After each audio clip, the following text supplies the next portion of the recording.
I personally benefited a great deal. I did research a lot of the courses that were out there. I did kind of compare them and see what was better for myself. And I'd affirm what Brother Sa'ada mentioned, that in all due respect, one thing is putting a cup and pumping, and one is actually knowing the anatomical structure of the body, about veins and about nerves and so on. And the more knowledge you have would make you more of an effective practitioner. I mean, you don't need to hear that from me, but I'm just reaffirming what the brother had already mentioned. First of all, this is it's a sunnah number one. We don't want to demean what the sunnah is. Now, one thing Dr. Rizwan mentioned in the course of his lectures, excuse me, which really stood out for me, was his experience of why he got into hijama in the first place. And first of all, there was this thing when he walked past the, if I believe correctly, it was like a salon type of like haircutting place, and there were people being cut, one on the bench, one in the seat, you know, blood being everywhere. And wallahi, if we the sunnah is not to be looked at as something gruesome. It should be appealing. It should be appealing. It should be that when people see what we have to offer, and it should be appealing to the world, not just to Muslims. That's why I'm also a big fan of taking this to the wider public. I think if we just limit it to Muslims, I think we're doing not only a major injustice to the knowledge itself, but I think we're narrowing our deen as if to say it's just for the benefit of people who recite the kalima. I mean, we believe Islam is a wholesome religion. It's a benefit for the whole of mankind. So why not share that with the wider world? We should feel so convinced, but we should be able to practice it in a way where we feel that sort of, how can I say, that conviction within ourselves, that what we're doing, number one, is correct, is beneficial, and so on. So alhamdulillah, you know, I kind of took this. Reason why I'm explaining this, because you'll know, when I came on to do my case studies, but one particular brother which stood out, which I found, again, which reconfirmed the hijama as being a benefit, was one particular individual who had problem in his sort of shoulder girdle for quite some time. And he's a regular gym goer and so on. But when he'd wake up, he'd always have a very stiff shoulder. And this had been going on for, he mentioned, for approximately a couple of years. Now, I didn't obviously just jump straight in and start pumping cups, but after doing a bit of palpating and touching the skin, I found that there was a lot of tense tissue around sort of like the supraspinatus, around the deltoid sort of area. And then I thought, okay, well, we'll apply cups here, as well as the systematic sunnah points. Now, without going into the, you know, how much blood come out and how red it was, and, you know, how his marks look like salamis and so on, but just briefly, alhamdulillah, I'll say this much, that after doing that, just one treatment with him, till this day, alhamdulillah, he's never had the problem again. He said after one day he felt good, and I said, are you having the problem? Has it reoccurred? He said, no. As Allah is my witness, I've never had this problem again. That for me really kind of, it reconfirmed, rekindled that thing that, no, definitely, what we've got, if it can be practiced properly, can have massive impact on the world, I would say. I would be bold to say that. In terms of modern medicine, and there was another recent, I watched this documentary on Bright Ideas, the TED sort of discussion. I don't know if anyone come across some of them, but one was really, yeah. It was about antibiotics and how people can build up a resistance, and this was quite frightening. The fact that when antibiotics came out, it was this sort of savior to the public's health. And alhamdulillah, a lot of people did benefit. But now there's coming a time when people are building up resistance because the body is developing like, it's like the bacteria is becoming a super bacteria in essence.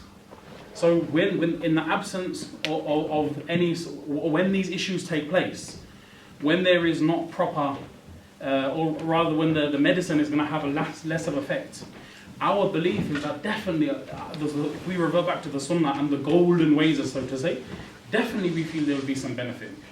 So that was one thing that reconfirmed, even though I didn't have a wide spectrum of people to work on, this was one thing that if it worked for this individual here, then why not on other things? Me personally, because of another thing which I found I benefited more. One, I'm working on someone at the moment who's got psoriasis and so on. Alhamdulillah, he said that some of the itchiness has stopped after a couple of sessions. He's finding that it's helping him. It's still there, but I believe, inshallah, that we need to have 6 sessions with him over, you know, for the next few months and so on. Inshallah, let's hope that brings and yields positive results as well. I found this is just something to share.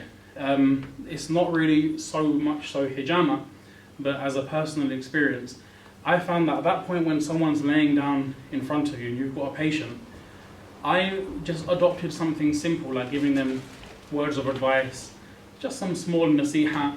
I'd mention a hadith and sometimes, and you'd be surprised. I mean, people would start opening up, and they would start discussing their problems. Oh, I'm feeling depressed, I'm feeling sad. That was a great opportunity for me to show, to benefit them in another way. Hence, now I've gone on to obviously go and study counselling and so on, because I feel that there is a massive need for that as well within our communities. Our communities meaning Muslims in general, but in this country, particularly the makeup of certain nationalities which we have, I mean, it's a real stigma to talk about mental illness. You know, first of all, a man is seen as a very dominant, sort of strong and like tear the chest and S comes out and sort of that sort of perception. But reality is we're all human beings and we can all come across illnesses and so on. But I found that this aspect as well, when someone's there and just gentle, talking to them, and it makes a world of difference. And the one is the medical aspect, but one thing which really did it for me was when I was working in clinic where I was Dr. Rizwan probably might remember this. There was a gentleman that came in and had the issue of he was under the assumption perhaps that there was some jinn issues and so on. Do you remember that gentleman, Doctor? And that was an amazing experience for me when I got a chance to work with him and just to kind of do some general ruqya as well while the treatment was going on. And I just remember after the treatment had finished and he got up, he had this smile on his face, subhanAllah. I cannot capture in words, that feeling, that warmth I felt, that projection. When he got up, he was smiling so much that I felt that, wow, I've made a difference with this guy's life. Really, it was to see him smile, he was so happy. And he was saying that how, he used a specific word. No, wallahu alam what that word means, but my understanding was that the spirits have left him and now he's tense-free. But when I was speaking to the family and I was encouraging them, talking to them, they were breaking down in tears and crying and they were so thankful. And then I appreciate the fact that what we're dealing with here, not just applying cups, but a whole holistic approach to hijama, I think will have a massive impact. So again, I wish I could have shared something more. I'll be honest with you, this is even something I prepared even just on the spot. I've not prepared, I don't even have a sheet of paper. At the moment I'm talking from, I don't want to call it ilham, but there's something which is coming, I'm just talking, I'm going with the flow. So alhamdulillah, I thank Allah subhanahu wa ta'ala for giving me this opportunity, for one, being involved in the course, for meeting wallahi fantastic people as well. I have utmost respect for the teachers and the mentors and the people that have looked out for us, accepted our rough edges as well. We sometimes perhaps may have been a bit rough on edges, but alhamdulillah, I really believe that not just looking at it as an individual thing, but as a family and a community thing, I think ICAHT really can go forward. And I would not feel honoured, privileged, I would feel, to be also part of that mechanism and walk forward. And not only walk hand in hand, but inshallah walk on foot and be on par. May Allah give us all tawfiq, inshallah.